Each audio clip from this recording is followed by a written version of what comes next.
और ये अमल ख़त्म हो गया है वोटिंग का, लेकिन 6 बजे से पहले इलेक्शन कमीशन का ज़ाब्ता इखलाक है कि नताइज अनाउंस नहीं कर सकते।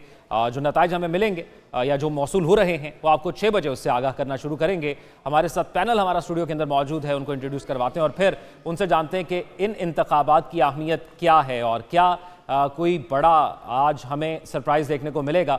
सबसे पहले ज़ुनैरा अज़हर साहिबा हमारे साथ मौजूद हैं, उसके साथ साथ फ़ारूक वड़ाई साहब मौजूद हैं और अली अदर साहब मौजूद हैं। तीनों का बहुत शुक्रिया। स्टार्टिंग फ्रॉम यू ज़ुनैरा, आज के इंतखाबात, हम ज़िमनी इंतखाबात उस हद तक अहम तो नहीं होते, लेकिन इतने बड़ी तादाद में यानी 21 हलकों के अंदर हो रहे हैं, 5 नेशनल असम्बली और 16 सूबाई असम्बली की सीटें हैं इसमें, तो आप क्या देख रही हैं आज के ये इंतखाबात क्या तब्दीली ला सकते हैं? तब्दीली ये देखनी है कि ये सारी की फिगर्स थे जिन्होंने ये सीट्स छोड़ी, उसको कंटेन करते हैं कि नहीं करते, उनकी पार्टीज़ उसको कंटेन करती हैं कि नहीं करती हैं। एंड मेरे ख्याल में this is a big event, क्योंकि इट्स अबाउट कि हमने देखा कि मुस्लिम लीग नून की पोजीशन क्या रही जनरल इलेक्शंस में, पीटीआई की क्या रही, पीपल्स पार्टी की क्या रही और जमातों की क्या रही। अब हमने ये देखना है कि इन सीटों पे वो लोग कितने लोगों को रिटेन कर सकें, या समहाउ बढ़ गए हैं लोग या और कम हो गए हैं, या voter trend generally general elections के बाद अब लोगों का जहन क्या कह रहा है, क्या अभी भी उतने ही एंथुजियास्टिक हैं कि वोट डालना है, उसी तरह निकल के आए हैं। सो टर्न आउट देखना इंपॉर्टेंट होगा, तो उससे आप पब्लिक सेंटिमेंट इससे बहुत डिराइव कर सकते हैं मेरा ख्याल है। तो इम्पॉर्टेंट तो है, चाहे सिर्फ 21 सीटें हैं, लेकिन इम्पॉर्टेंट तो है। इम्पॉर्टेंट है। वड़ाई साहब, आपको क्या लगता है ये बयानिए की जंग, क्योंकि अगर किसी भी जमात को, जैसे ज़ुनैरा ने कहा और मुख्तलिफ सियासी जमातें ये क्लेम भी कर रही हैं कि आज वो जीत जाएंगी।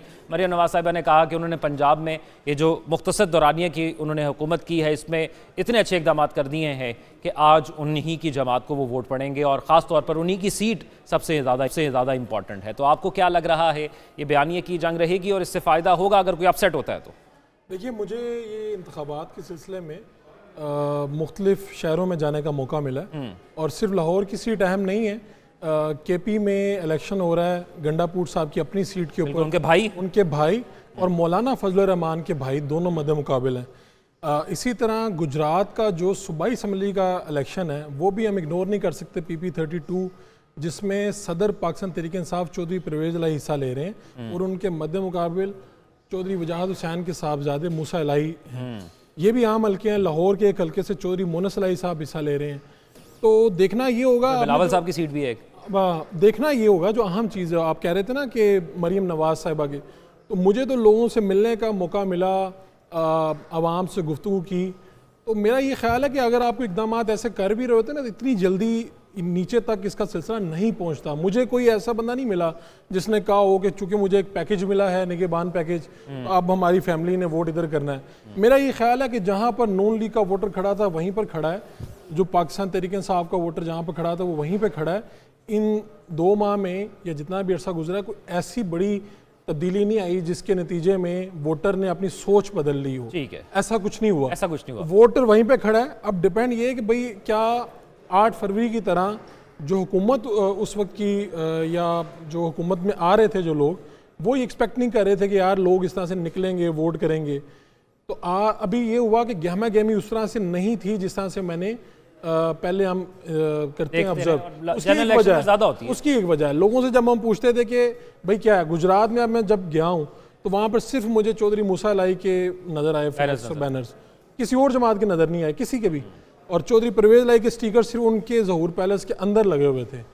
तो मैंने लोगों से पूछा कि भाई क्या है, लोग जवाब तो दे रहे थे लेकिन लोग कह रहे थे कि यार पता नहीं हमारे वोट डालने से वही मुंतखब होगा जिसको हमने वोट डाला होगा। ये अपनी जगह निशान है कि अगर लोगों का ट्रस्ट ना हो कि क्या वो जिसको वोट कर रहे हैं क्या उसको वोट जाएगा भी, काउंट भी होगा। अच्छा, ये बड़ा अहम मुद्दा है कि लोगों का इलेक्शन सिस्टम के ऊपर जो एतमाद है ये बड़ा जरूरी है। खास तौर पे जनरल इलेक्शन की जो डेट गुजरी है उसके बाद शायद लोगों का जो ट्रस्ट है उसका लेवल ऊपर नीचे हो गया। मैं अली अदर से जानना चाहूँगा, 16 रुपए की रोटी और 20 रुपए का नान आज सुबह जब खा के लोग वोट डालने आए होंगे तो आपको क्या लगता है क्या तब्दीली आई होगी? अच्छा, ये इससे पहले भी 8 फरवरी से पहले भी यही महंगाई थी, फिर जो 16 महीने की हुकूमत पीडीएम ने की उस पर भी यही हाल था और उस पर अवाम ने अपना गुस्सा 8 फरवरी को निकाला।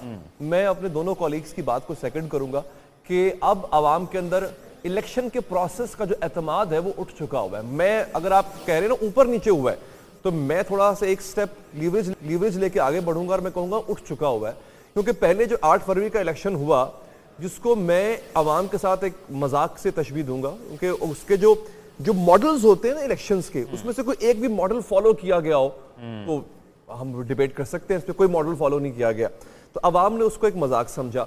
अब हम कहें कि अब गवर्नमेंट एक इंस्टॉल्ड है, पंजाब में इंस्टॉल्ड है, जहां जहां ज़मीनी इंतखाबात हो रहे हैं वहां इंस्टॉल्ड है। इलेक्शन कमीशन की जितनी आज़ादी है, जितना कि वो इम्पार्शल है, वो हमें पता है। अब उसके बाद जो कंट्रोल्ड इन्वायरमेंट में ज़मीनी इंतखाबात होने जा रहे हैं, इस पे आवाम का कितना एतमाद होगा? यानी जब जनरल इलेक्शंस जिसके बारे में कहा जाता है कि एक केयर टेकर गवर्नमेंट वो होती है, इनकम्बेंट गवर्नमेंट वो होती है उस वक्त, और इलेक्शन कमीशन जो है वो कदरे आज़ाद होता है, किसी पॉलिटिकल पार्टी के पास कोई लीवरेज नहीं होती है। अगर तब ये सब कुछ हो सकता है, एनॉमलीज सामने आ सकती हैं जो कि अनप्रेसिडेंटेड एनॉमलीज हैं, तो अब जब ऑलरेडी गवर्नमेंट्स इंस्टॉल्ड हैं, इलेक्शन कमीशन जो है वो उसकी कारकर्दगी हमारे सामने अच्छा, है। आपको 8 फरवरी के इंतखाबात में सरप्राइज किया था? मुझे हाँ। नहीं, आई वाज एक्सपेक्टिंग, लेकिन मुझे जो चीज सरप्राइज की वो ये है कि गुड, दे आर क्रिएटिव, तरीकाकार मुख्तलिफ था। हर दफा एक ही चीज नहीं होती ना, इनका हाँ, बस जिन्होंने धांधली की, जिन्होंने होने दी, आपको लगता है धांधली हुई? हाँ, धांधली हुई थी? बिल्कुल हुई थी। मुझे लोग कहते हैं जी सबूत लाएं, सबूत मेरे पास नहीं है, लेकिन मुझे इतना पता है कि ये ऐसे नहीं होता। ठीक है जी, एक चीज है ना, मतलब आपको पता है गाड़ी चलती है ऐसे, ठीक है, गाड़ी को पॉइंट ए से पॉइंट बी में जाने वक्त इतना वक्त लगता है अगर इतनी स्पीड से बढ़े, ये हमें पता है। गाड़ी वहां तक नहीं पहुंची, अब मेरे पास इस बात का सबूत नहीं है कि ये इसके गाड़ी के अंदर किसी ने पुर्जे को छेड़ा, मेरे पास कोई सबूत नहीं है, लेकिन रिजल्ट मेरे सामने मौजूद है कि गाड़ी पॉइंट ए से पॉइंट बी तक नहीं पहुंची, अगर पहुंची है तो हिचकोले खा के पहुंची है। मेरे दोस्त शायद भूल गए हैं, इन्होंने प्रोग्राम किया था लाहौर का वो हल्का जहाँ पे हम अभी बैठे हुए हैं, ओन चौधरी साहब जहाँ से जीते हैं, बिल्कुल सलमान अहमद मेरे साथ मौजूद थे, वहाँ मौजूद थे, यहाँ आप पे खड़े होके किया था। तो आप बताएं ना कितना डिफरेंस है। वो मैं अथॉरिटी नहीं हूँ ना, मैंने तो, मेरे पास तो सबूत, वो वाले तो सबूत हैं जो मैं दिखा सकता हूँ कि देखिए ये एनॉमली है। फॉर्म 45, फॉर्म 47 की जो काउंटिंग है उसमें कितना बड़ा फर्क था कि आप ये देखें कि जो डिजिट्स को चेंज किया गया और फिर जब वो चेंज अगर ना करते तो वही रिजल्ट आता जिस रिजल्ट को बाद में चेंज किया गया।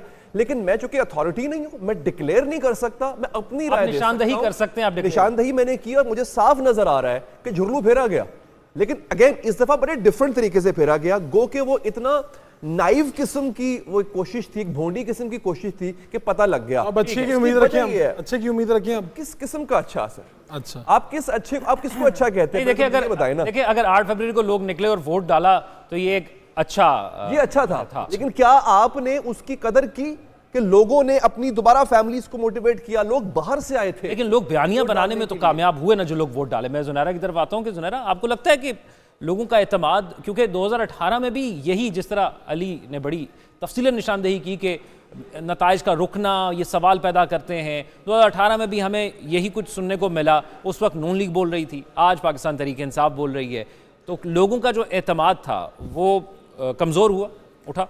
मैंने तो पहली बात ही यही कही थी कि आज किसी हद तक इसको आप लिटमस टेस्ट समझ लें कि एक तो देखना पड़ेगा उतने लोग निकलते हैं, अगर निकलते हैं तो क्या वो समझते हैं कि वो दोबारा आ रहे हैं और सिस्टम में एक दफ़ा फिर जाना चाहते हैं, देखना चाहते हैं कि शायद उनका वोट जहां वो डाल रहे हैं वहीं जाए।